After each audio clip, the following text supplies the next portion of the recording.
Shalom à tous, que l'Éternel Dieu vous bénisse, que l'Éternel Dieu vous garde. Bienvenue donc à cette vidéo, nous sommes à la vidéo 12e, sur le thème de Mishpat, c'est-à-dire le jugement. Remettons ces quelques instants à l'Éternel notre Dieu, si vous voulez bien. Père éternel, nous te rendons grâce. Père éternel, nous te rendons grâce dans le précieux nom de Yeshua, ton Fils bien-aimé. Merci pour ta bonté, merci pour ta fidélité chaque jour. Nous te rendons grâce dans le précieux nom de Yeshua, ton Fils bien-aimé. Aide-nous, mon Père, à te faire plaisir. Merci pour ce que tu vas nous donner aujourd'hui. Que ton nom soit béni, honoré, lui, toujours et partout. Que par la puissance de ton esprit, Seigneur, tu nous ouvres notre intelligence, tu ouvres notre cœur, afin que nous puissions mieux comprendre ta parole et mieux te servir comme toi tu le veux, à la gloire de ton Saint-Nom, là où tu le veux. Nous te rendons grâce dans le précieux nom de Yeshua. Aide-nous, mon Dieu, mon Père, à te faire plaisir, dans le précieux nom de Yeshua, ton Fils bien-aimé. Amen. Bienvenue donc à cette vidéo. Nous allons aller dans le texte tout de suite. Ok, nous étions arrivés donc à Jérémie, chapitre 48, verset 21. Avant de regarder donc les textes, on va revoir la définition, oui bien sûr, que je vous avais déjà donnée. On va la rappeler ici, donc sur le mot jugement. Très important ce jugement. Vous allez voir, ok, dans les versets qui vont suivre aussi, c'est vraiment fondamental. Mishpat, donc en hébreu, jugement, ça se dit mishpat. Mishpatim au pluriel, ça existe 421 fois dans 406 versets. On les a tous faits, ok, tous vérifiés dans les traductions. En hébreu, mishpat, ok, donc ici, mishpat, ou mishpatim ici, au pluriel. ok. C'est un nom masculin, ok, numéro Strong 04941. Ok, donc principalement, il faut traduire ce mot-là par jugement. Ok, bien sûr, ça peut avoir une signification annexe, mais ça doit toujours rappeler la notion de jugement. C'est toujours très important. Ou jugement juste, ou manière de juger, ou jugement établi pour servir de témoignage, par exemple. Ok. Mieux que, en fin de compte, ça ne doit pas être traduit par justice, ordonnance, précepte, règle, loi, habitude, commandement, parce qu'il y a d'autres mots pour cela. Donc ça manque de précision, et ces derniers mots, en fin de compte, ne nous renseignent pas vraiment. Tous ces derniers mots ici ne reflètent pas la nécessité d'un jugement. Tout ce qui sort, en fait, de notre bouche exprime comment, en fait, nous jugeons. Okay? Comment nous apprécions les événements, les personnes et les choses. Aussi, est-ce que nous jugeons correctement devant l'Éternel au travers de Yeshua HaMashiach? Bien évidemment, ok. Eh bien, lorsqu'on donne son cœur et sa vie à Yeshua, non, absolument pas. C'est pour ça que le Seigneur dit, ne jugez pas, ne condamnez pas, et ne jugez pas, en fait, avec vos critères, les critères, en fait, de l'éducation dans lequel vous avez été élevé, ou ce que vous avez suivi comme enseignement, etc., ou votre expérience, en fin de compte, de la vie, c'est pas suffisant. On ne peut pas juger correctement devant Dieu. Donc, pour juger correctement, il n'y a pas 36 solutions. Il faut effectivement écouter la parole, la méditer et apprendre à avoir un jugement juste, c'est-à-dire à juger comme notre Père juge à la lumière de Yeshua, son Fils bien-aimé. Donc, il faut savoir que tout ce qui sort de notre bouche exprime comment nous jugeons, comment nous apprécions l'événement, les personnes et les choses. Aussi, est-ce que nous jugeons correctement devant l'Éternel au travers de Yeshua? Tous les jugements, donc, tout ce qui sort de notre bouche doit être conforme au jugement de l'Éternel, que l'Éternel donne ou estime juste. Ça, c'est très important. C'est pour ça que quand on écoute en fait les personnes, ce qui sort de leur bouche témoigne de ce qu'ils ont en fin de compte dans le cœur. Est-ce qu'ils ont vraiment la Torah, les prophètes et les psaumes à la lumière de Yeshua dans leur cœur? Donc c'est très important. Donc attention, il ne faut pas en fin de compte s'allier avec n'importe qui, n'importe comment. On peut éduquer, on peut former, oui. Il faut de la compassion, il faut de l'amour, oui. Mais il faut former, il faut informer, il faut former. Les mishpatim, sont donnés dans la Torah, les prophètes et les psaumes, notamment comme des exemples pour apprendre à avoir des jugements justes. Ça, c'est donc extrêmement important. Le Seigneur nous dit bien, effectivement, qu'il faut se rapporter au jugement de Dieu pour savoir si nos jugements sont justes. Donc, à la parole de Dieu.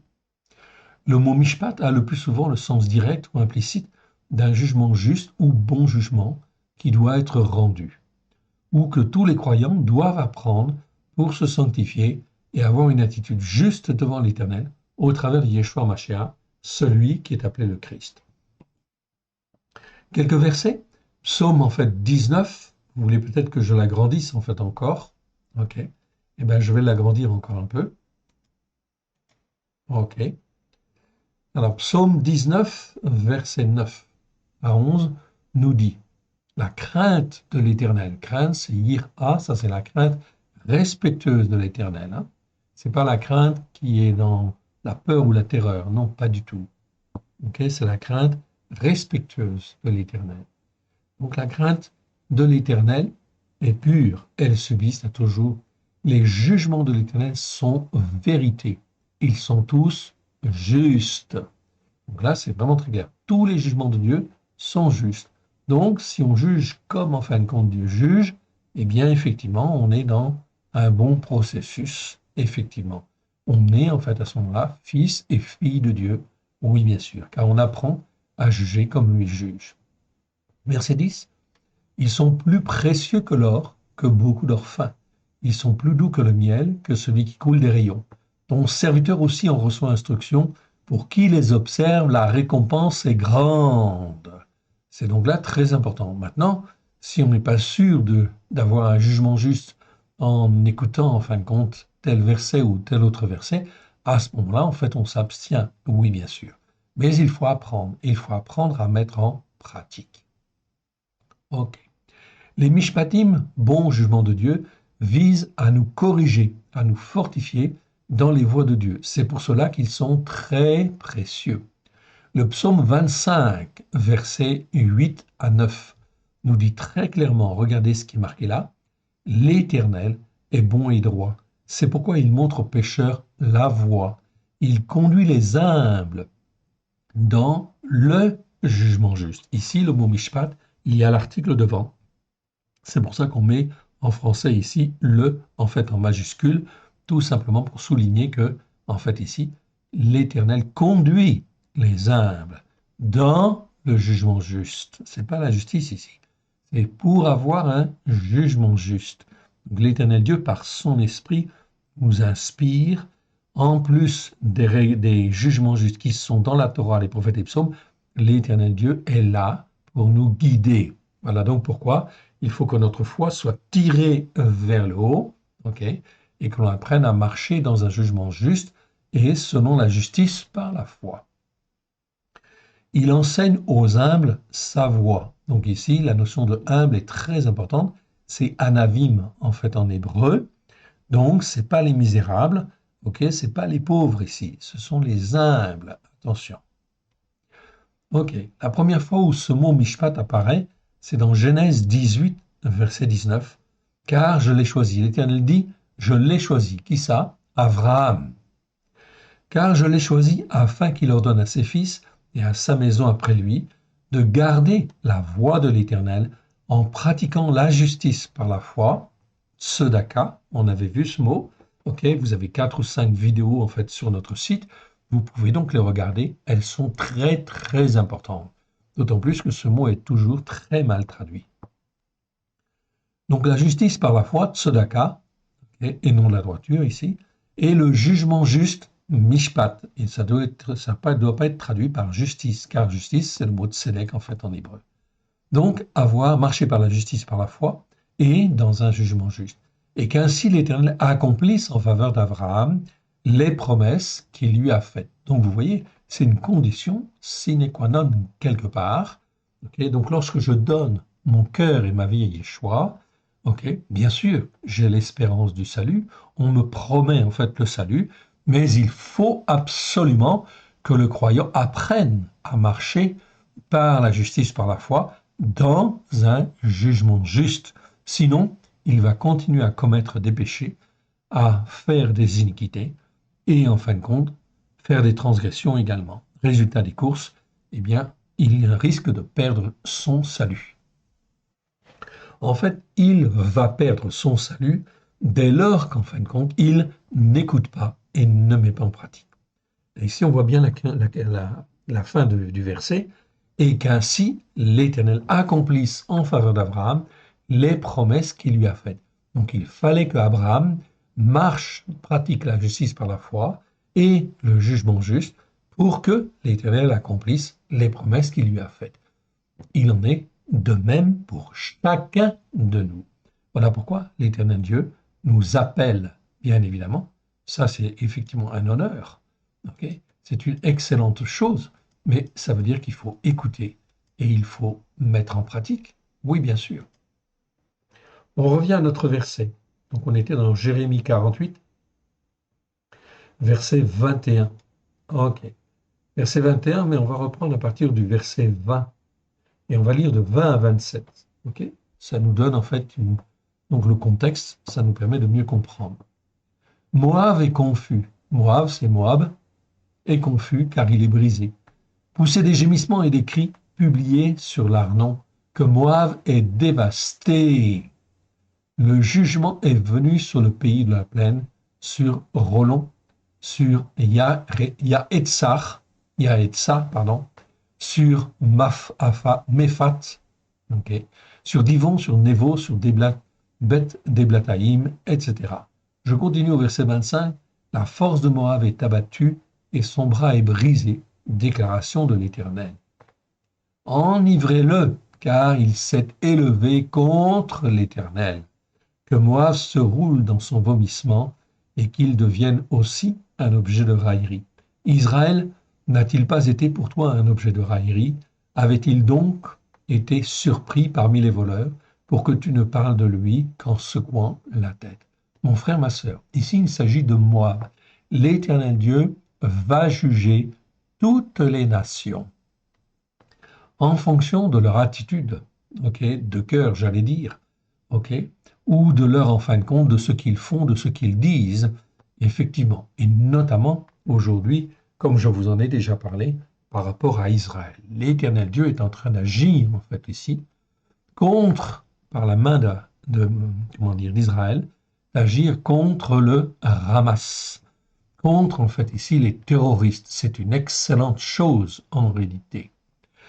Dieu, donc, en fait, ici, donne le rôle à Israël d'éradiquer, en fait, ici, le Hamas. Et c'est une très bonne chose, car Hamas, en fait, en hébreu, comme je vous l'ai dit dans la dernière fois, cela parle de violence, de cruauté, en réalité. Et l'Éternel Dieu, eh bien, n'admet pas cette cruauté et cette violence sur la terre. Attention, je n'ai pas parlé, en fait, ici, des Palestiniens. On est bien d'accord là-dessus. Mais on ne peut pas, en fin de compte, ici, condamner les Palestiniens, oui, bien sûr, mais on doit condamner, en fait, le Hamas. C'est pour ça que tout croyant doit prendre position devant le Seigneur. Est-ce que l'on est pour Dieu ou pas pour Dieu, bien sûr. Donc voilà, il faut être inconditionnellement pour Israël en ce moment, dans les circonstances présentes. Il faut être absolument contre le Hamas, contre le terrorisme, ça va de soi. Et il faut le combattre. Et ce n'est pas évident de le combattre, on est bien d'accord là-dessus. Ok.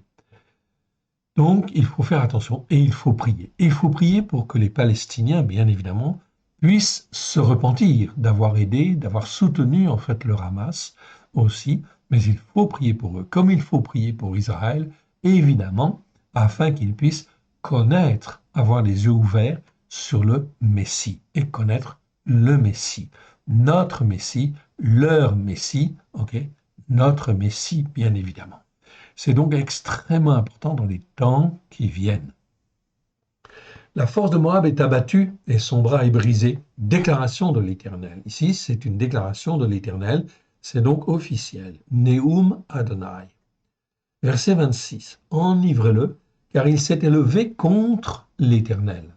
Donc c'est très important, une nation qui s'élève contre l'Éternel aujourd'hui, qui en fin de compte ok, rejette l'Éternel, rejette la parole de Dieu, eh bien, c'est extrêmement grave, en fait, ici, extrêmement grave dans les temps qui viennent, car nous sommes dans les temps de la fin. Nous sommes en 2023. Je vous rappelle que cela fait 2000 ans que Yeshua est venu.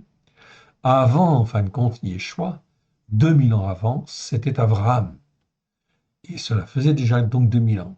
Et 2000 ans, en fait, encore avant, c'était quoi? C'était la création, en fait, la création de l'homme sur la terre. L'homme fait à l'image de Dieu.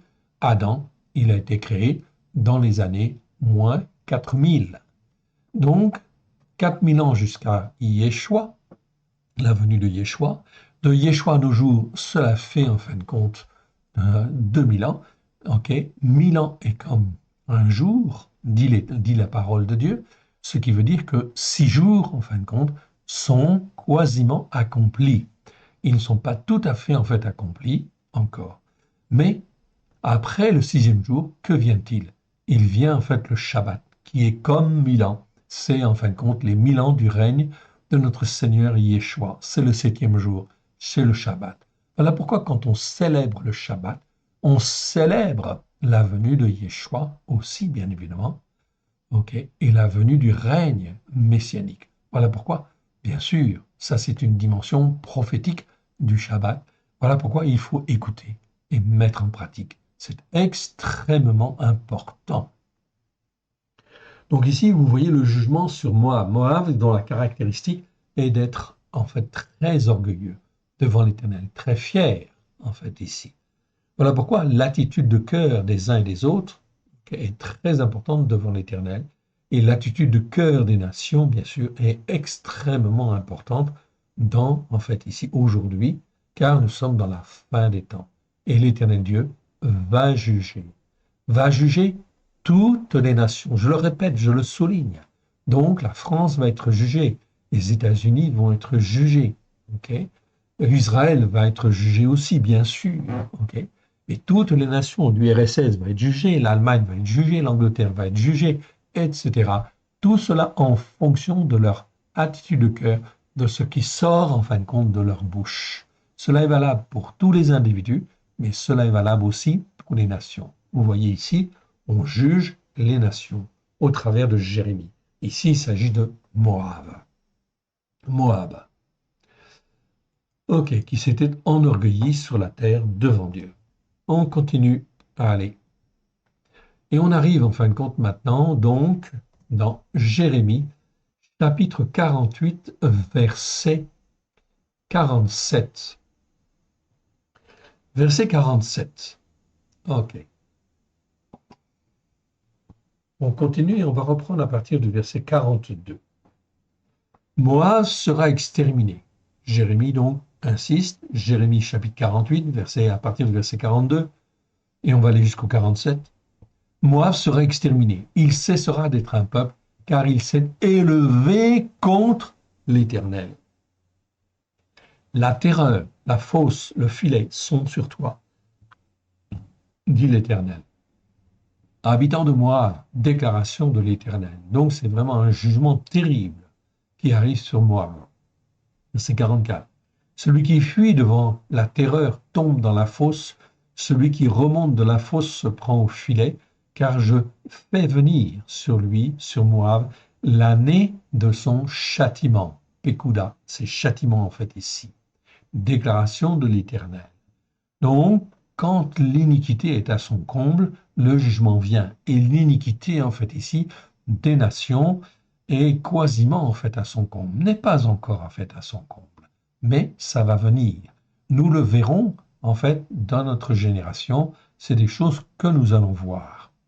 Donc on va voir la main puissante de l'Éternel agir sur la terre. Voilà pourquoi il convient en fin de compte de se rapprocher de l'Éternel, de se repentir, de revenir en fait à lui, d'écouter la Torah avec grâce et vérité, et de la mettre en pratique pour confirmer que l'on a bien entendu et que l'on écoute et que l'on met en pratique et que l'on marche par la foi et selon un jugement juste. Donc ici, Moab va être jugé. Mais quand je dis Moab, c'est encore, je le répète, toutes les nations.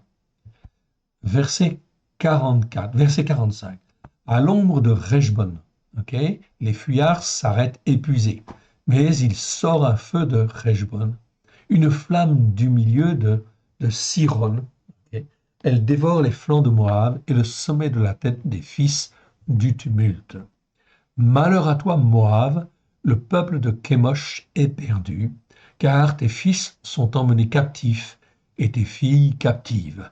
Tout cela a eu lieu, en fait, ici, quand, en fait, Nebuchadnezzar, c'est-à-dire le roi de Babylone, est venu, en fin de compte, dans la contrée pour juger, en fin de compte, tous les peuples et détruire Jérusalem. Mais en même temps, il a détruit les autres nations autour, évidemment. Mais l'Éternel, regardez bien, ici, mais l'Éternel fait une promesse, comme il fait une promesse aujourd'hui à toutes les nations. Verset 47. Mais je ramènerai les captifs de Moab dans la suite des temps. Déclaration de l'Éternel, tel est le jugement sur Moab. Donc l'Éternel Dieu va juger, bien sûr, toutes les nations pour en faire sortir, en fait ici, tous ceux qui sont susceptibles de croire et effectivement ceux qui peuvent écouter et mettre en pratique la Torah, les prophètes et les psaumes à la lumière de Yeshua. Je dis cela pour le peuple de Moab. Je dis cela, en fait, ici pour tous les peuples. Car la Torah a été donnée à Moshe sur le mont Sinaï, non seulement pour Israël, mais pour tous les peuples, sans exception. Donc il n'y a aucune personne, aucun croyant qui peut en fin de compte dire « j'ai la vérité, je suis sur la montagne catholique, je suis sur la montagne protestante, je suis sur telle montagne évangélique, ou la montagne des témoins de Jéhovah, ou la montagne de telle dénomination ou telle autre dénomination. » Toutes ces montagnes ne sont pas la montagne de Sion. Et se sont élevées à l'encontre de Dieu, de la volonté de Dieu. Car l'Éternel Dieu voulait faire connaître sa parole à tout le monde, à toutes les nations, afin que les hommes et les femmes puissent venir sur la montagne de Sion, sur la montagne de l'Éternel. On reviendra sur ce terme de montagne. Il est extrêmement important, mais il est fondamental. Voilà pourquoi je ne peux pas avoir dans mon cœur une autre montagne spirituelle que la montagne de Sion. Si j'ai une autre montagne, bien sûr, à ce moment-là, je suis quelque part dans la désobéissance, dans l'insoumission, je suis même dans l'idolâtrie, en fin de compte, pour certains. J'adore et j'aime, en fait, ici, quelque chose que l'Éternel Dieu n'a pas posé. Ce n'est pas fondé sur la Torah, les prophètes et les psaumes. Alors, il y a un problème. Alors, il faut apprendre à être dans un jugement juste. Cela veut dire qu'il faut quitter. Voilà pourquoi Paulos dit « sortez des milieux d'eux » afin effectivement d'écouter et de mettre en pratique, selon un jugement juste, ce que l'Éternel Dieu nous demande et d'apprendre à marcher dans la justice par la foi, car nous sommes rachetés par le sang de l'agneau. Et le sang de l'agneau nous lave, nous purifie de tous nos péchés, de toutes nos transgressions, de toutes nos iniquités. Voilà pourquoi, ayant été lavés, nous n'avons qu'une seule chose en fait à faire, monter sur la montagne de Sion. Écoutez l'Éternel Dieu, sa parole, sa Torah, ses prophètes et ses psaumes à la lumière de Yeshua Mashiach avec grâce et vérité. C'est donc un message très très clair en fait ici. Et il faut témoigner autour de vous, car vous qui m'écoutez, l'Éternel Dieu vous a appelé, nous a appelés, afin que nous puissions témoigner de sa vérité. On continue? Allez, c'est parti. On arrive maintenant dans Jérémie chapitre 49. 49, je suis au verset 12. Et là on lit « Car ainsi parle l'Éternel, voici ceux dont le jugement disait qu'ils n'auront point à boire la coupe, la boiront. Et toi, tu resterais impuni. Tu ne resteras pas impuni, tu la boiras. » Eh oui, l'Éternel avait promis, bien sûr, comme quand on donne en fin de compte son cœur et sa vie à Yeshua, l'Éternel dit promet, en fait ici, que le salut en fait est pour nous, bien sûr, mais à condition d'écouter et de mettre en pratique, de marcher dans la justice par la foi et selon un jugement juste. Sinon, le jugement qui disait que l'on n'est plus condamnable, eh bien, en fin de compte, va être revu et corrigé. C'est bien ce qui nous est dit en fait ici. Regardons bien ce qui est écrit ici. Reprenons à partir du verset 10. Je ne vais pas reprendre jusqu'au début, vous pouvez reprendre jusqu'au début si vous le voulez. Je vais me contenter de prendre à partir du verset 10 pour lire jusqu'au verset 22, pour bien comprendre ce cas-là. Mais moi, je dépouillerai Esav. Donc là, on parle d'Édom. Okay. Édom, c'est en fait une autre nation, oui, bien sûr, okay, à côté d'Israël. Oui. Donc il y avait Moab, on avait vu qu'il y avait bien un jugement sur Moab. Et là, il y a un jugement sur Esav. Donc c'est une autre, en fait, une autre nation. Et l'Éternel dit, en fait, ici, à propos d'Édom, mais moi je dépouillerai Esav, je découvrirai ses retraites. Il ne pourra se cacher. Ses enfants, ses frères, ses voisins seront dévastés. Il ne sera plus. Laisse tes orphelins, je les ferai vivre, et que tes veuves se confient en moi, qu'elles reviennent à moi. Car ainsi parle l'Éternel, voici ceux dont le jugement disait qu'ils n'auront point à boire la coupe, la boiront. Et toi, tu resterais impuni, tu ne resteras pas impuni, tu la boiras. Tu boiras la coupe. Okay? Et toutes les nations boiront la coupe de l'Éternel, la coupe de la colère de l'Éternel. Et oui, ça fait 2000 ans que Yeshua est venu. Ça fait 2000 ans que Yeshua est venu révéler la parole, pleine de grâce et de vérité. Qu'avons-nous fait de cette parole? Que je m'appelle en fait, que je sois français, anglais, allemand, russe ou autre, etc. Qu'ai-je fait de la parole de Dieu depuis 2000 ans? Est-ce que j'ai écouté pour mettre en pratique, marcher selon un jugement juste et dans la justice par la foi? Vous connaissez bien la réponse. Nous sommes en 2023. La plupart et la très très très grande majorité des populations n'écoutent pas et ne mettent pas en pratique.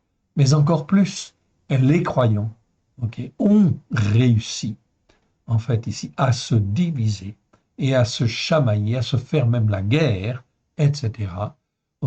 Mais ils ne sont pas venus écouter et mettre en pratique, comme Yeshua et les disciples l'avaient enseigné au premier siècle. Alors, les jugements vont venir, inévitablement. Verset 13, et vous voyez ici que l'Éternel Dieu, en fin de compte, le promet et le jure même. Car je le jure par moi-même, déclaration de l'Éternel, Botsra sera un objet de désolation, d'opprobre, de dévastation et de malédiction, et toutes ces villes deviendront des ruines éternelles. J'ai appris de l'Éternel une nouvelle, et un messager a été envoyé parmi les nations. Assemblez-vous et marchez contre elles, levez-vous pour la guerre. L'Éternel, en fin de compte, ici, suscite et va susciter la guerre à droite et à gauche. Cela fait partie des jugements de l'Éternel. Oui, bien sûr. Malheureusement, mais il faut en fin de compte que passer par là. Donc, effectivement, Dieu va juger. Dans ces 2000 ans, l'Éternel Dieu va juger avant d'installer son Fils bien-aimé comme Seigneur des Seigneurs sur la terre. Mais avant qu'il ne vienne, il y aura le règne de l'Antichrist, oui bien sûr, qui régnera pendant 7 ans, oui bien sûr. Donc, ça c'est bien ce que la prophétie, en fin de compte, de l'Apocalypse et Daniel, en fin de compte, nous dit ou nous enseigne. Donc vous voyez bien qu'on n'est pas encore là, mais ça va devenir extrêmement difficile et tendu. Car voici, je le rendrai petit parmi les nations, méprisé parmi les descendants de Adam. Donc ici, le et les et de sont en majuscule, tout simplement parce que il y a les articles en fait en hébreu. Donc là, c'est bien pour montrer parmi, en fin de compte, tous les descendants d'Adam, de la terre. Même les Chinois, même les Hindous, quelle que soit leur religion, même les Arabes, etc. Tous ceux-là sont des descendants d'Adam. Cela veut dire quoi? Qu'ils ont tous été créés par l'Éternel sur la terre. Et la terre, en fin de compte, appartient à Dieu, et les cieux appartiennent à Dieu, à notre Dieu, à Elohim, le Dieu d'Abraham, le Dieu de Israël et le Dieu de Jacob. C'est mieux de dire comme cela. Le Dieu de David, le Dieu de Yeshua. Oui, ça c'est beaucoup plus précis. C'est celui, en fin de compte, aussi de la Torah, des prophètes et des psaumes. J'ai oublié dans mon énumération Dieu de Moshe, bien évidemment, ça va de soi. Et il y en a d'autres en fait aussi. Verset 16, regardez ce que l'Éternel reproche particulièrement à Édom, donc à certaines nations. La présomption, l'orgueil de ton cœur, donc vous voyez combien on parle bien du cœur d'une nation en fait ici. T'as égaré, toi qui habites le creux des rochers, parce qu'en fait ils habitaient un pays très montagneux, donc ils étaient souvent dans des cavernes dans le creux des rochers, donc ils pouvaient se cacher facilement. Et qui occupe le sommet des collines, ok. Quand tu placerais ton nid aussi haut que celui de l'aigle, je t'en précipiterai, déclaration de l'Éternel. Donc rien, aucune nation ne peut échapper à l'Éternel Dieu. Édom sera un objet de désolation. Ok. Tous ceux qui passeront près de lui seront dans l'étonnement et siffleront sur toutes ses plaies. Comme Sédom, Sédom c'est Sodome, et Amora, Amora c'est Gomorre. Pourquoi en français on a utilisé la traduction, le mot Gomorre, ok, alors que le mot en hébreu c'est Amora. Ok, comme Sédom et Amora et les villes voisines qui furent détruites, dit l'Éternel, elle ne sera plus habitée, il ne sera le séjour d'aucun fils d'un descendant d'Adam. Voici, tel qu'un lion, il monte des rives orgueilleuses du Yarden contre la demeure forte. Soudain j'en ferai fuir Édom et j'établirai sur elle celui que j'ai choisi. De qui parle-t-on là? On parle de Yeshua, oui bien sûr. Donc Yeshua régnera sur toutes ces nations qui vont être jugées, oui bien sûr, par l'Éternel, et ça va être compliqué quelque part, mais l'Éternel est là. Voilà pourquoi nous devons toujours placer notre espérance en l'Éternel, notre Dieu, notre Père, qui va nous garder au travers de Yeshua Mashiach, celui qui est appelé le Christ, pourvu que je sois bien sur les racines hébraïques de la foi, c'est-à-dire sur la Torah, les prophètes et les psaumes, à la lumière de Yeshua. Et que je pratique, en fait, les fêtes de l'Éternel pour rentrer dans le rang, en fait, ici, quelque part, dans l'obéissance et la soumission à l'Éternel. Ok, car qui est semblable à moi? Qui me donnera des ordres? Et quel est le chef qui me résistera? Voilà, personne ne résistera à l'Éternel Dieu et à ce qu'il va faire. C'est pourquoi écoutez la résolution que l'Éternel a prise contre Édom et les pensées qu'il a conçues contre les habitants de Théman. Et ici, le mot pensée est très important, c'est Marashava. Ok. Donc nous l'avons, enfin, il est bien traduit en général. Ok. Marashava, je vous le montre à titre d'information. Ok. Marashava, c'est un mot qui est 56 fois dans 52 versets. Ok, c'est relativement bien traduit. Hein, la plupart du temps, dans tous les versets, c'est pas mal traduit. Ok, donc les pensées ici, bien que ici, c'est en fait marqué, c'est traduit dans la seconde par dessein. Mais en général, c'est plutôt pensée et c'est bien. Les pensées qu'il a conçues contre les habitants de Théman, hein, c'est Édom, certainement on les traînera comme de faibles brebis, certainement on ravagera leur demeure. Au bruit de leur chute, la terre tremble, leur cri se fait entendre jusqu'à la mer Rouge. Voici, comme l'aigle, il s'avance, il vole, il étend ses ailes sur Botsra, et le cœur des héros des Dômes est en ce jour comme le cœur d'une femme en travail. Vous voyez en fait ici, rien ne résiste, personne ne peut résister à l'Éternel Dieu. Voilà pourquoi il est extrêmement important de faire les bons choix aujourd'hui. En 2023, il faut être du côté de l'Éternel. Oui, bien sûr, le plus possible. Mais c'est pas tout de dire être du côté de. C'est en fait ici mettre en pratique et glorifier l'Éternel par en fait ici notre obéissance et notre soumission.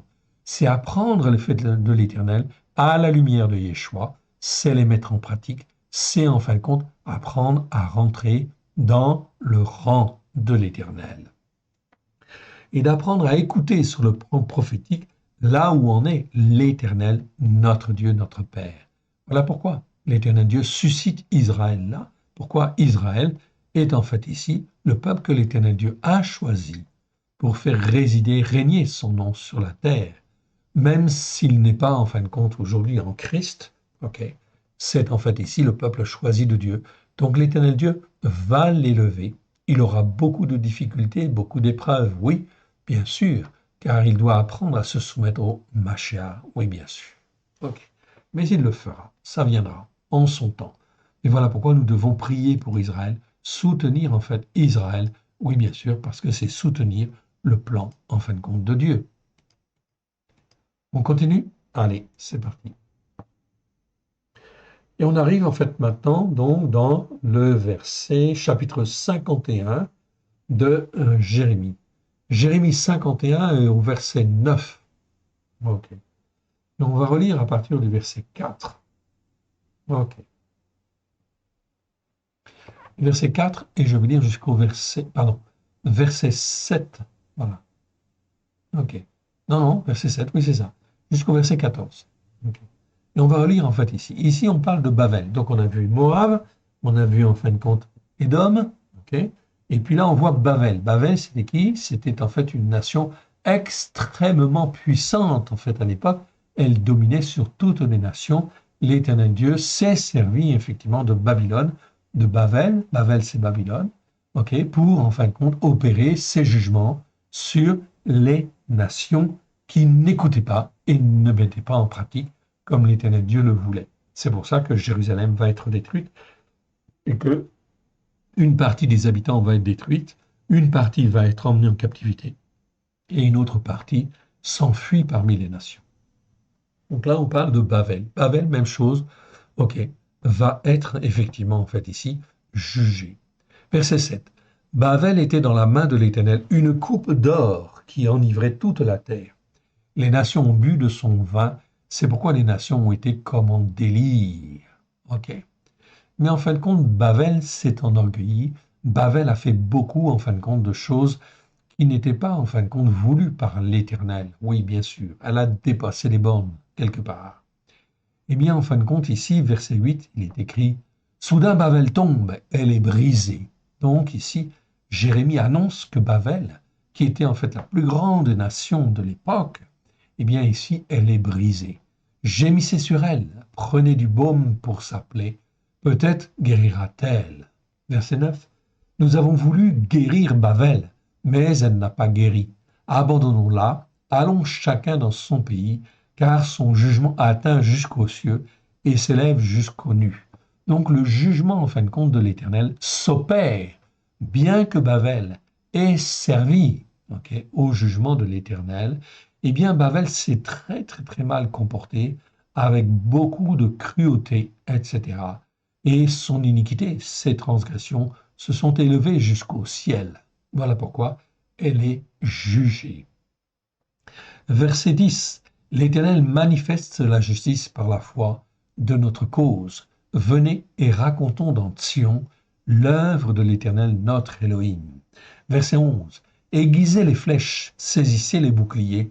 L'Éternel a excité l'esprit des rois de Médie, parce qu'il veut détruire Bavel.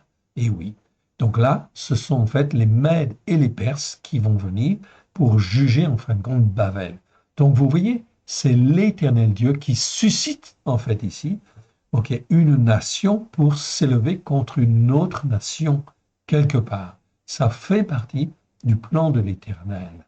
Donc ce qui se passe en ce moment, et ne croyez pas que le conflit va rester simplement en fait un conflit israélo-palestinien où Israël et le Hamas en fait ici terroriste. Non, c'est un complot, c'est un conflit qui va se répandre parmi nos nations et qui va en fin de compte nécessiter l'intervention d'autres nations, oui bien sûr, qui vont s'impliquer. Donc on va vers un conflit qui va en fait s'élargir d'une manière gravissime et qui risque en fin de compte de dépasser en fait ici nos entendements, notre intelligence, évidemment. Voilà pourquoi il convient de s'attacher à l'Éternel de tout son cœur, de toute son âme, d'apprendre l'obéissance et d'apprendre la soumission afin d'être gardé et d'être protégé dans ces conflits qui viennent, comme Jérémie, vous le voyez, ici a été gardé alors qu'il y avait tous ces conflits, cette tension. Verset 11. Aiguisez les flèches, saisissez les boucliers. L'Éternel a excité les rois, l'esprit des rois de Médie, parce qu'il veut détruire Bavel. Car c'est la vengeance de l'Éternel, la vengeance de son temple. Et oui, donc en fait Dieu juge la cruauté de Bavel. Élevez une bannière contre les murs de Bavel, fortifiez les postes, placez les gardes, dressez des embuscades, car l'Éternel a pris une résolution et il exécute ce qu'il a prononcé contre les habitants de Bavel. Toi qui habites près des grandes eaux, qui as d'immenses trésors, ta fin est venue, ta cupidité est à son terme. L'Éternel des armées l'a juré en son âme. Et oui, c'est pas en lui-même. Donc ça veut dire que l'Éternel, il a une âme, comme nous avons une âme. Oui, bien sûr. Ok. Donc l'Éternel l'a juré, la Bible le dit, le texte hébreu le dit en tout cas. Ok. L'a juré en son âme. Oui, je remplirai de descendants d'Adam. Ok. Je te remplirai de descendants d'Adam comme un essaim de sauterelles, et ils pousseront contre toi des cris de guerre. Ok, etc. Vous pourrez lire la suite si vous le voulez. Ok, je vais m'arrêter là. Ça veut dire quoi? Ça veut dire qu'ici, Bavel, au moment où Jérémie parle, ici, Jérusalem va être détruite par justement Babylone, Bavel. Okay. Donc Bavel est pleinement dans toute sa force, oui bien sûr, mais une force cruelle, une force méchante, etc. Donc en fait ici, l'Éternel dit par la bouche de Jérémie, Bavel est déjà jugée, alors qu'elle n'a même pas terminé en fin de compte son travail. Donc l'Éternel le révèle. Voilà pourquoi c'est extrêmement important pour nous d'écouter et de mettre en pratique, afin en fin de compte de rentrer dans l'obéissance, la soumission, et que l'Éternel Dieu nous parle, bien évidemment, s'il doit nous parler, afin de nous former, de nous façonner pour être ses témoins dans les temps qui viennent. C'est à chacun de nous de choisir. Voilà pourquoi il convient d'apprendre à avoir un jugement juste devant l'Éternel. On continue. Ok, donc nous étions ici dans Jérémie chapitre 51. Ok, verset en fait ici 9. Ok, et on continue et on arrive en fin de compte ici dans en fait ici Ézéchiel. Donc on a fini Jérémie, on rentre en fait dans Ézéchiel. Ézéchiel, c'est un autre grand prophète qui en fin de compte existe du temps en fin de compte de Jérémie en fait aussi. Mais Jérémie est à Jérusalem. Ézéchiel, Yéreskel, est un prophète qui est en fait ici exilé, qui est à Babylone. Okay. Il fait partie des exilés à Babylone. On va reprendre à partir du verset 5. Ainsi parle mon Adonai, l'Éternel. C'est là cette Jérusalem, Yerushalayim, que j'avais placée au milieu des nations et des pays en entour. Jérusalem, en fait ici, devait briller de la splendeur et de la gloire de l'Éternel, comme elle a brillé du temps de David et de Salomon, oui bien sûr, où là la réputation de Salomon était mondiale. Donc l'Éternel Dieu voulait faire ici, faire éclater sa gloire sur Jérusalem. Mais en fait ici, le peuple de Jérusalem n'a pas écouté et n'a pas mis en pratique.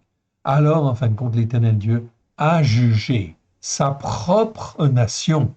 Donc, s'il a jugé sa propre nation, vous voyez bien et vous comprenez très bien, en fait, qu'il va juger aussi toutes les nations, car il ne serait pas juste que Dieu juge sa propre nation et ne juge pas les autres nations. Donc, toutes les nations vont être jugées. Jérusalem était placée au milieu des nations et des pays d'alentour. Verset 6. Jérusalem s'est insurgée contre mes jugements, ou mes jugements justes. Ici, dans la seconde, c'est traduit par mes lois. Non, le mot loi, c'est roc, en fait, en hébreu. Ici, contre mes jugements justes. Voilà pourquoi il faut absolument apprendre les jugements de l'Éternel. Car si nous n'apprenons pas les jugements de l'Éternel, on peut se positionner et exprimer de notre bouche des jugements qui sont contre, en fait, les jugements de l'Éternel. Et alors là, ça pose problème. Elle s'est insurgée contre mes jugements. Il ne faut pas faire comme Jérusalem. Elle s'est rendue coupable, plus coupable que les nations, contre mes règles. Et là, effectivement, c'est pas mes lois, c'est le mot ruka en fait en hébreu. Rok, ça veut dire loi. Ruka, ça veut dire en fait règle en fait ici. Plus que les pays d'alentour. Oui, elle a méprisé mes jugements. Ok.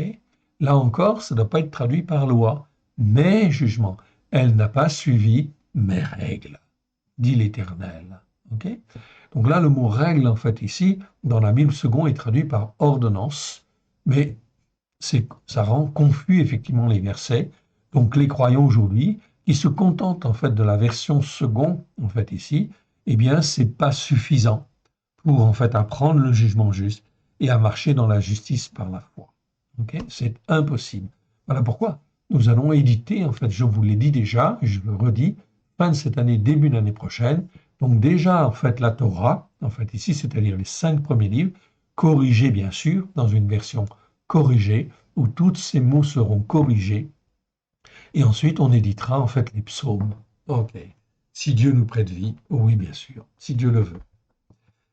C'est pourquoi, ainsi parle, OK, mon Adonai, l'Éternel, parce que vous avez été plus rebelles que les nations qui vous entourent, parce que vous n'avez pas suivi mes règles et pratiqué mes jugements que je vous avais et que vous avez agi selon les jugements des nations qui vous entourent. Vous voyez donc, c'est très important. L'Éternel Dieu voit ce qu'on fait. Est-ce que l'on juge selon les jugements de l'Éternel, okay, avec grâce et vérité, ou est-ce qu'on juge selon les jugements, en fin de compte, des nations, okay, qui nous entourent? Voilà pourquoi, là, ça pose problème. Jérusalem a été jugée pour cela et a été condamnée. Donc il ne faut pas suivre, cette voie-là. À cause de cela, ainsi parle mon Adonai l'Éternel. Voici, j'en veux à toi, j'exécuterai au milieu de toi mes jugements sous les yeux des nations. C'est donc très très important et vous avez vu combien les Juifs, au travers des siècles, ont souffert. Oui, bien sûr. Okay. Gravement. Pourquoi? Parce qu'ils ont été dispersés.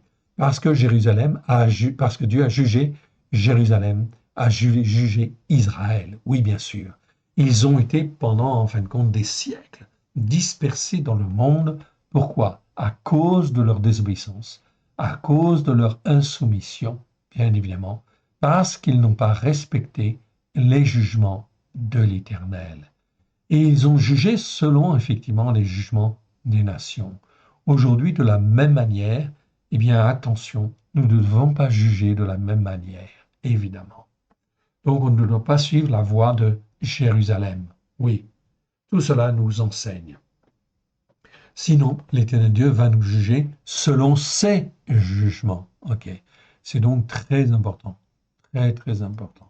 Et voilà pourquoi, comme personne ne suit en fait les jugements de Dieu aujourd'hui, ou très peu de monde, eh bien, cela veut dire, mon frère, ma sœur, qu'il faut prier l'Éternel Dieu à temps que tu écoutes et que tu mettes en pratique. Et que tu écoutes et que tu mettes en pratique les jugements justes de l'Éternel. Et d'apprendre à marcher dans la justice par la foi. Tout cela pour être un témoin vis-à-vis d'autres personnes. Et de dire, en fin de compte, aux uns et aux autres, repentez-vous, car le règne de Dieu est proche. Le règne de Elohim est proche. Le règne de Yeshua est proche. Voilà pourquoi il faut se repentir. Est-ce qu'ils vont écouter? Ça, c'est pas votre problème. Mais il faut effectivement, en fin de compte, témoigner autour de nous, afin que les uns et les autres puissent, en fait, entendre et faire le choix de revenir ou de ne pas revenir. Mon frère, ma sœur, on m'a posé, en fait, une question récemment. OK. C'était un frère, en fait, une sœur qui était embêtée, gênée, parce que, en fin de compte, elle essayait de répondre à des chrétiens qui, en fait, disaient ne pas vouloir écouter la Torah et surtout pas ne faire le Shabbat ou faire les fêtes de l'Éternel. Mon frère, ma sœur, y a-t-il un seul verset dans les Écritures qui parle en fin de compte du dimanche comme un jour de repos? Y a-t-il un seul verset qui parle de Noël comme étant en fait la naissance de Christ? Y a-t-il un seul verset qui dit de célébrer les Pâques, P-A-Q-U-S, etc. Ou encore d'autres fêtes, etc. Non, toutes ces fêtes-là ont été instituées en fait ici par en fait les hommes, ok, et par Satan tout simplement dans le but d'entraîner et les uns et les autres sur telle voie ou telle autre voie, sur telle montagne ou telle autre montagne. Voilà pourquoi il est extrêmement important de sonner du chauffard et de rappeler en fait les uns et les autres, ok, à la parole de l'Éternel, à ce qui est écrit, bien évidemment, et que les gens puissent mettre en pratique comme l'Éternel Dieu le veut.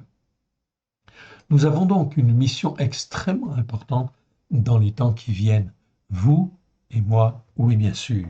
Donc, je compte sur vous, en fait ici, je fais tout pour vous instruire, pour vous donner les éléments et vous dire il faut y aller, il faut témoigner et il faut prier, oui bien sûr, intercéder pour tous ceux qui croient savoir mais qui sont dans l'erreur, afin que l'Éternel Dieu fasse les circonstances pour qu'ils puissent se poser les bonnes questions et revenir. Et là, quand ils auront entendu que vous avez témoigné, en fait, de la Torah, des prophètes et des psaumes, ils sauront, ah oui, mais peut-être nous sommes dans l'erreur. Il faudrait revoir voir un tel ou tel autre qui nous a parlé de la Torah avec grâce et vérité au travers de Yeshua. Évidemment, c'est extrêmement important car les temps à venir qui viennent, les temps qui viennent, vont être des temps extrêmement difficiles. La tension, en fin de compte, va monter entre les Arabes, oui, bien sûr, d'une manière générale, ou l'islam dur, mais l'islam tout court, entre l'islam et les chrétiens, oui, bien sûr, et les juifs, oui, bien sûr, mais contre les chrétiens aussi, parce qu'il faut que l'Éternel Dieu, en fin de compte, ici, remette en question la montagne catholique, les montagnes protestantes et les montagnes évangéliques. Donc, forcément, l'islam va prendre une place beaucoup plus importante dans nos sociétés qu'elle a aujourd'hui. Et ce n'est pas une place gentille. Ok, vous pouvez être assuré. Et ça va être très difficile. Pourquoi? Parce qu'il y a beaucoup de personnes de confession musulmane dans tous les pays occidentaux. Oui, bien sûr. Ok. Tout ça, tout simplement parce que aussi, eh bien, les avantages qu'il y a en France ou d'autres pays, eh bien, sont certains effectivement pour les nations qui ont émigré, oui, bien sûr. Tant mieux dans un sens, mais on a fait rentrer en fait aussi des étrangers hostiles. Là-dedans, il y a des étrangers des guerres qui ne sont pas du tout hostiles, qui ne sont pas idolâtres. Il y a des idolâtres, oui, je vous rappelle, trois types en fait donc d'étrangers. Il y a des guerres qui sont des étrangers non hostiles que tu peux inviter chez toi, pardon, ok, que tu peux en fait inviter à manger, à faire les fêtes de l'Éternel. Le Nérar, qui est en fait l'étranger idolâtre, celui-là, tu ne l'invites pas chez toi. Et le Zour, en fait, ici, c'est l'étranger hostile ou méchant. C'est en fin de compte comme le terroriste qui a en fait une âme de terroriste. Celui-là, bien évidemment, tu le fuis, évidemment. Ok, et tu ne fais pas alliance avec lui et tu ne l'invites surtout pas chez lui ou tu ne l'invites pas dans ton pays, oui bien sûr. Même l'idolâtre, en fait ici, ce serait préférable en fin de compte de ne pas lui permettre de rentrer car cet idolâtre peut devenir en fait un zour, oui bien sûr. Un guerre peut devenir aussi un érard ou un zour, oui, c'est vrai, ok. Mais en fin de compte, on peut limiter effectivement et surveiller effectivement plus facilement. Tout cela, en fin de compte, c'est ce qu'il faudrait conseiller, bien sûr, aux uns et aux autres, afin de ne pas se tromper, ou moins souvent se tromper. On continue et on arrive dans Ézéchiel chapitre 7. Chapitre 7, ok, où il est dit, prépare les chaînes, car le pays est plein de crimes, de sang, méritant des jugements. La ville est pleine de violence. Alors on va reprendre à partir du verset 21. Ok. Donc, on parle des jugements, si ma mémoire là est bonne, c'est en fait ici de Jérusalem dont en fait Ézéchiel parle, si ma mémoire est bonne. Ok, je pense que c'est ça. Ok, c'est bien ça. Ok, verset 21. Je la donnerai au pillage, aux mains des étrangers hostiles. Donc ici, c'est le mot zour. Je vous le montre. Ok, c'est le verbe zour. Je vous le montre pour que vous le connaissiez. Ok, zour. Le mot zour, le verbe zour, c'est un verbe qui existe 77 fois dans 76 versets. Il est conjugué à une certaine forme, en fait, ici, verbale ici, qu'on appelle le carl participe. Donc, je passe dessus. Mais le zour, c'est toujours un étranger hostile. OK?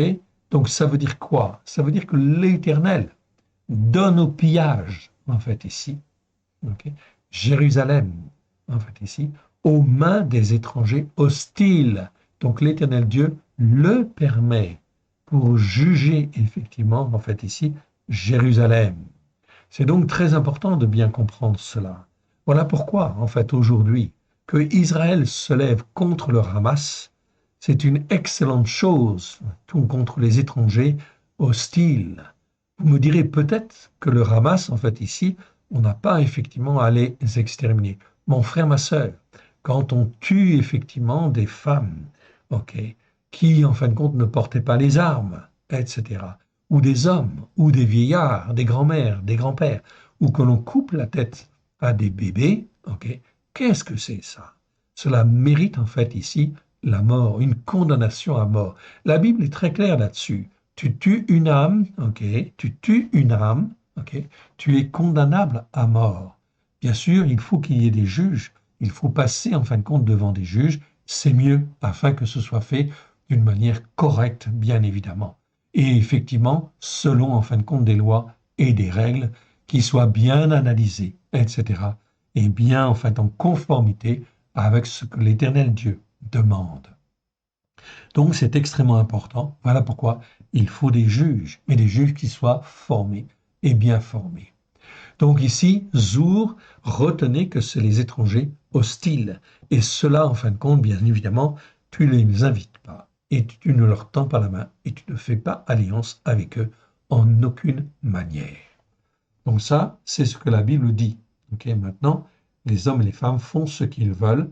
En tout cas ici, c'est une chose qui est sûre. Je vous l'ai montré. Ok. Donc ici, nous avons toujours traduit, en fait, ici, le mot zour dans nos Bibles, dans notre Bible. Nous avons toujours traduit, en fait, ici, zour par étranger hostile. C'est comme des terroristes, si vous voulez. Je la donnerai en pillage aux mains des étrangers hostiles et comme butin aux impies de la terre, afin qu'ils la profanent. Je détournerai d'eux ma face et l'on souillera mon sanctuaire. Les furieux y pénétreront et la profaneront. Donc l'Éternel Dieu est parfaitement conscient de ça, évidemment. Mais il l'a permis pour Jérusalem. Prépare les chaînes, car le pays est plein de crimes de sang, méritant des jugements. La ville est pleine de violence. Je ferai venir les plus méchants des peuples pour qu'ils s'emparent de leurs maisons. Je mettrai fin à l'orgueil des puissants et leurs sanctuaires seront profanés. La ruine vient. Il cherche le salut et point de salut. Il arrive malheur sur malheur. Un bruit succède à un bruit. Il demande des visions aux prophètes. Les sacrificateurs ne connaissent plus la Torah. Les anciens n'ont plus de conseils. Mon frère, ma sœur, les sacrificateurs ne connaissent plus la Torah. Mon frère, ma sœur, les prêtres ne connaissent plus la Torah ou ne connaissent même pas la Torah. Les pasteurs, les bergers, à droite et à gauche, connaissent-ils la Torah pour l'écouter et la mettre en pratique? La réponse, vous l'avez. Alors, cela veut dire qu'il y a des jugements en fait à venir, inévitablement, et des jugements qui peuvent être terribles. Oui, bien sûr. Donc la peur va être dans nos nations. Oui, ok. Cela va venir, bien évidemment. Voilà pourquoi il est extrêmement important de bien s'ancrer sur les racines hébraïques de la foi, afin que l'Éternel Dieu nous garde et nous protège. Encore une fois, l'Éternel Dieu promet, en fin de compte, de garder ceux qui écoutent et qui mettent en pratique. avec grâce et vérité. Le roi se désole, le prince s'épouvante. Les mains du peuple du pays sont tremblantes. Je les traiterai selon leur voie, dit l'Éternel. Je les jugerai selon un jugement juste. On retrouve le mot mishpat ici. Ok. Donc ici, ok, dans la Bible, dans la version second, c'est marqué comme il mérite là. Mais en réalité, il y a le mot en fait mishpat en fait en hébreu, selon un jugement juste. Ils sauront que je suis l'Éternel. Donc l'Éternel Dieu va permettre toutes ces choses pour montrer qu'il est l'Éternel. Et ça fait 2000 ans que l'on méprise sa parole, alors l'Éternel Dieu va agir. Il est en colère, oui. Il est même dans sa fureur, en fait, ici, dans l'ardeur consumante de sa fureur, en fait, ici. Okay? Colère, c'est le mot af, réma, c'est le mot fureur, okay? Et raron, c'est l'ardeur, en fait, ici, de la colère, l'ardeur consumante de la colère, ou l'ardeur consumante de la fureur, en fait, ici. Donc, c'est très important. Ce sont des degrés, en fin de compte, de colère ou de fureur. Mais l'Éternel Dieu, en fait, ici, est vraiment, vraiment dans une très, très grande colère, ou déjà pour certains, dans la fureur. Donc, l'Éternel Dieu va juger toutes ces choses. C'est donc, en fait, terrible ce qui va venir. Alors, il faut se couvrir du sang de l'agneau, oui, bien sûr, et pas la peine d'être hypocrite, en fait, ici, et de croire que l'on va être sauvé en ne faisant pas et en n'écoutant pas. Ça, c'est une erreur grave. Donc, Ézéchiel 7, ok, verset, en fait, ici, 27. On va donc aller un petit peu plus loin. Ok. Recherche en cours. Ok, un petit instant. Ça va venir. Ok. Ok, donc je vais corriger en fait ici. J'ai dû faire une petite erreur dans ma recherche. Ok, toutes mes excuses. Ok, on va reprendre là. Ok, et je vais relancer la recherche. Voilà, c'est bon. On continue. On arrive maintenant dans Ézéchiel chapitre 11. 11, verset 12. Et vous saurez que je suis l'Éternel, dont vous n'avez pas suivi les lois. Ok, ici c'est le mot roc. Très bien. Ni pratiquer les jugements justes. Ah, et là, le mot mishpat est traduit par loi. Non, c'est le mot roc qu'il faut traduire par loi. Ici, c'est mishpat. Et vous n'avez pas pratiqué ici les jugements justes. Mais vous avez agi selon les jugements justes des nations qui vous entourent. Il faut bien comprendre ce passage. Extrêmement important. On va reprendre à partir du verset 8. Ok. Et on va lire en fin de compte jusqu'au verset 21, donc pas jusqu'en bas, okay, jusqu'au verset 21. Vous allez voir, regardez bien, écoutez bien. Vous avez peur de l'épée, et je ferai venir sur vous l'épée. Déclaration de mon Adonai, l'Éternel. Je suis désolé en fin de compte de vous annoncer que ça va mal se passer dans les temps qui viennent. Oui, ça va être extrêmement tendu, malheureusement. Okay? Parce qu'il faut écouter et il faut mettre en pratique. Il faut revenir sur la Torah, écouter et mettre en pratique. Regardez ce passage. Vous pourrez en fin de compte le revoir tranquillement si vous voulez, soit en fait au niveau de la vidéo ici, okay, comme ça vous aurez le texte corrigé, ou même dans vos Bibles, quoique en fin de compte c'est pas toujours très bien traduit. Verset 8. Ok. Vous avez peur de l'épée? Je ferai venir sur vous l'épée. Déclaration de mon Adonai l'Éternel. Okay? Adonai, ça veut déjà dire mon, hein, mon Seigneur. Okay? Mais comme c'est au pluriel, okay, nous, on a préféré mettre mon devant afin que l'on puisse bien s'habituer. Et mon Adonai l'Éternel. Je vous ferai sortir du milieu d'elle et je vous livrerai entre les mains des étrangers hostiles. Et j'exercerai contre vous mes jugements.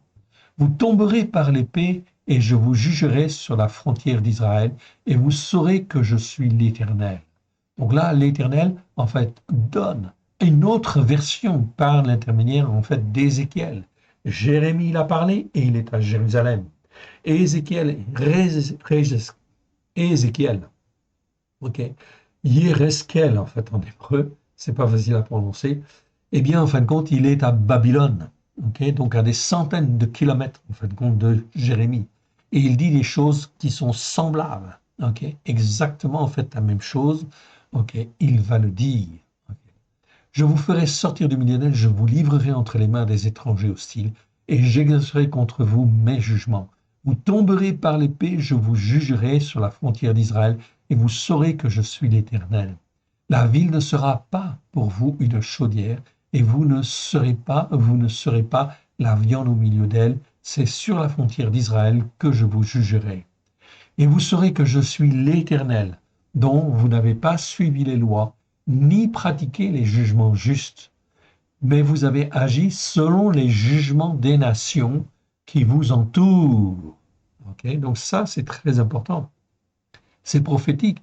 Et quelque part, ça nous parle, en fait, pour nous. Verset 13.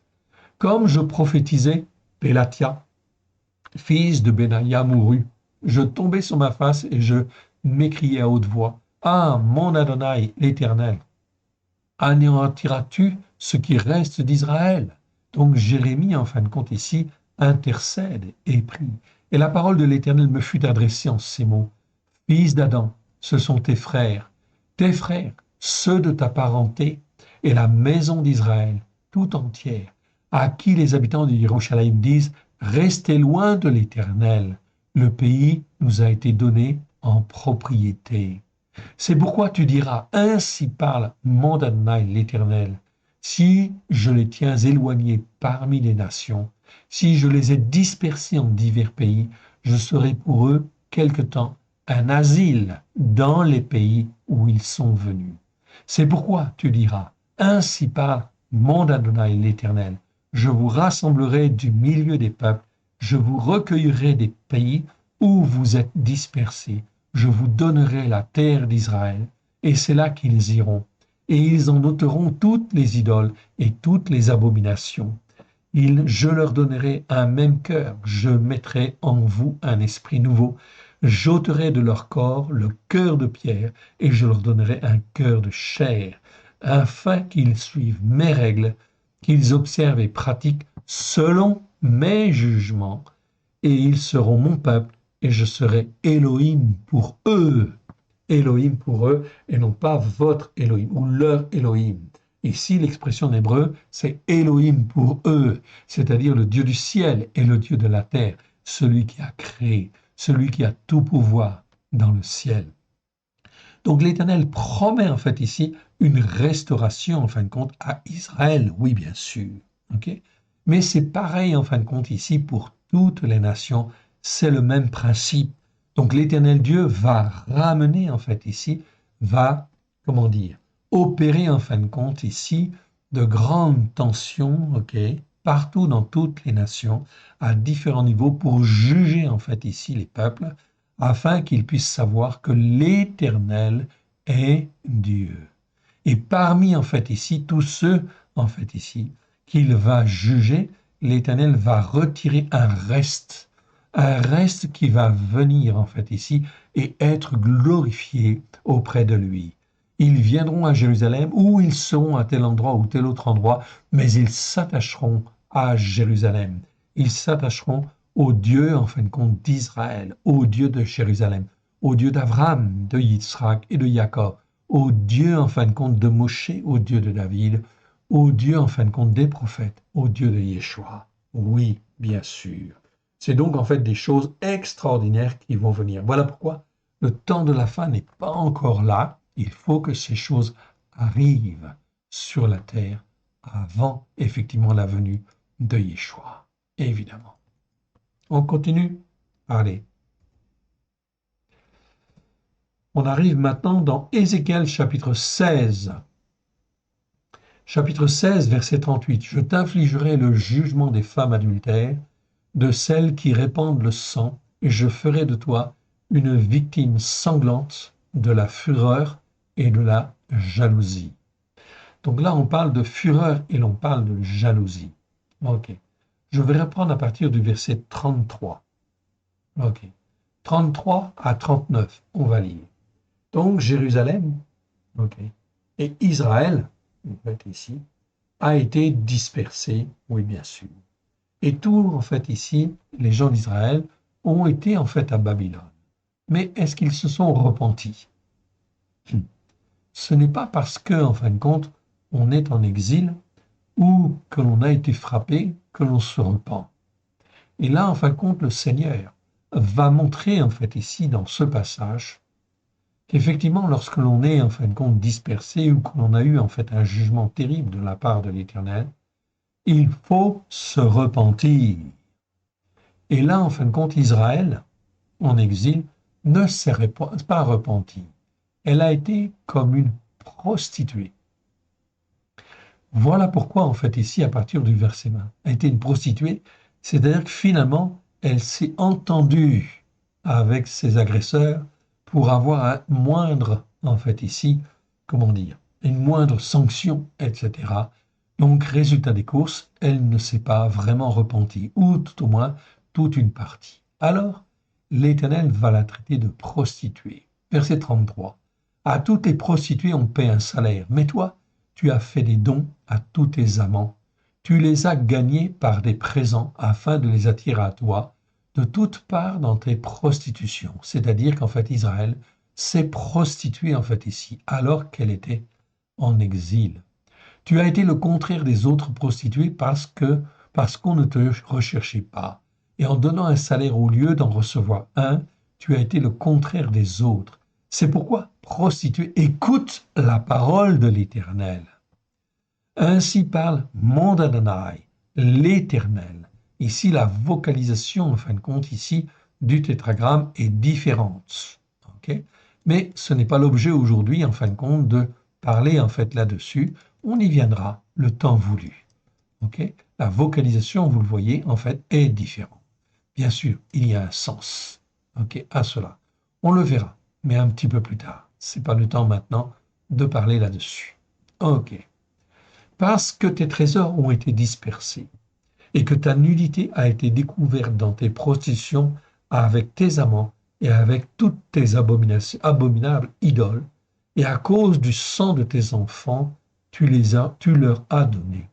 Voici, je rassemblerai tous tes amants avec lesquels tu te plaisais, tous ceux que tu as aimés et tous ceux que tu as haïs, je les rassemblerai de toutes parts contre toi.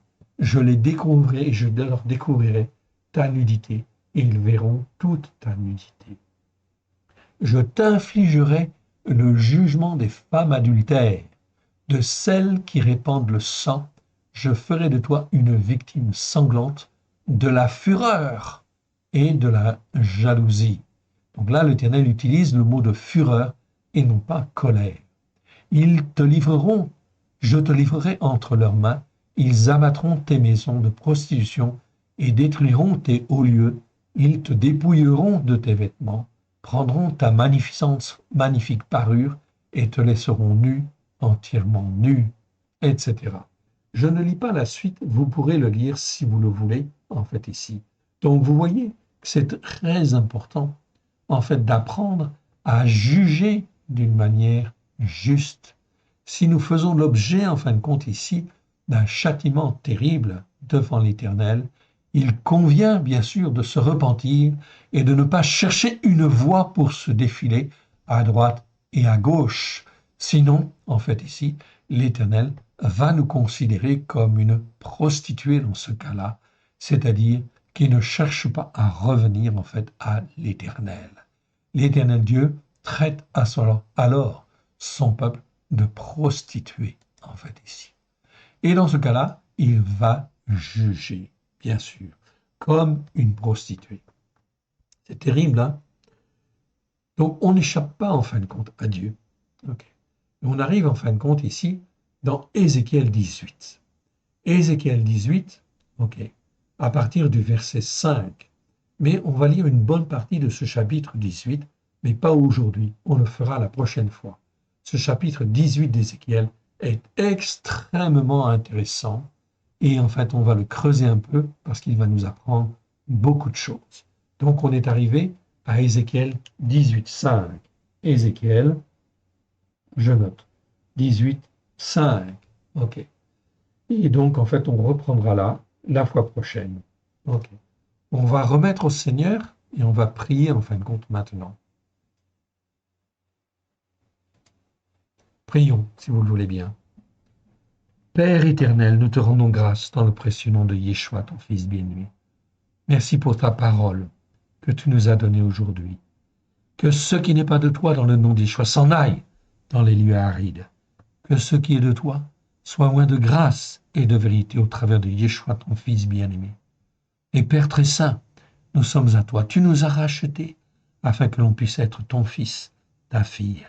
Aide-nous, Seigneur, à être encore mieux, Seigneur, sur les racines hébraïques de la foi, sur ta Torah, tes prophètes et tes psaumes, à la gloire de ton Saint-Nom au travers de Yeshua Mashiach.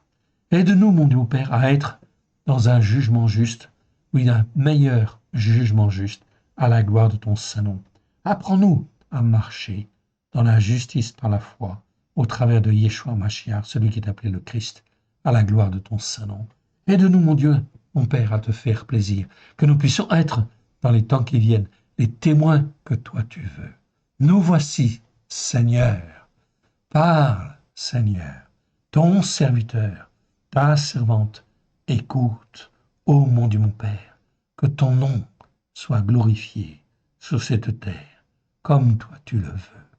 Parle, Seigneur, montre-nous ce que nous devons dire, montre-nous ce que nous devons faire, et tends ta main bienfaisante, qu'il se produise des prodiges et des signes à la gloire de ton Saint-Nom, au travers de Yeshua Mashiach, ton Fils bien-aimé. Merci, merci, Yeshua, merci, Esprit Saint. Que l'Éternel Dieu vous bénisse, que l'Éternel Dieu vous garde. Shalom à tous, à très bientôt.